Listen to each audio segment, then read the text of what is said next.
આ એમોરા અને ગાલ્ડન ભેગી કરીને દવા નાસી, આટલો ઘાસચારો બીજો હતો, આ બે મિક્સ કરીને દવા નાસી, 7 કલાકમાં એનું રિઝલ્ટ મળી ગયું. વરસાદ બી વર્ષો હતું પણ આને ખોળનું બળવાનું ચાલુ થઈ ગયું, રિઝલ્ટ મળી ગયું. એટલે પીરાભાઈ એકરાથી દવા લાવી હતી. એટલે પીરાભાઈ આમાં કેટલા કલાક છે દવા નાખ્યા? આ લગભગ 6 થી 7 કલાક થઈ ગયા. અને દવા તમે ક્યાંથી લાવી હતી? તંજીભાઈ ને એગરાથી. કયા તંજીભાઈ? તંજીભાઈ મણાભાઈ. એવું છે.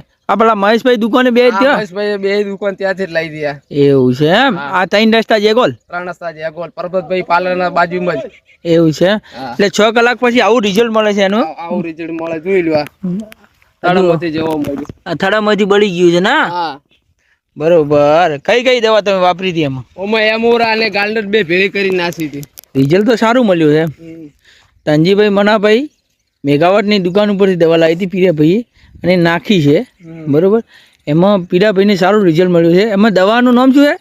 એમોરા અને ગાલ્ડન બે મિક્સ કરી નાસી હતી. એવું વરસાદ બી નાસે ચેડે 2 કલાક ચેડે વર્ષો રિઝલ્ટ એનું મળી ગયું. બરોબર. 1 ગ્રામની દવા લીધી, મને વોટ્સઅપ નહીં આવડતું પણ 1 ગ્રામની દવા લીધી જ. આ 1 ગ્રામની દવા લીધી તમે એમ? બરોબર. કઈ દવા હતી મહેશભાઈ? તમારે પીરાભાઈ કઈ દવા લીધી? અમને આલો ને, અમારે એવી દવા જોઈએ છે.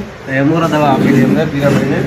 ગુગલી હતી ને એની સાથે પેકેટ એમોરા દવા આપી હતી, સાથે ઇમેજિયસ હાઇપર આપી હતી.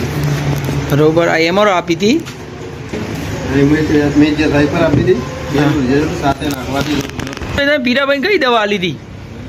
એમોરા આપી હતી અને ઇમેજિયસ હાઇપર બે સાથે નાખવાથી જોરદાર રિઝલ્ટ મળે છે.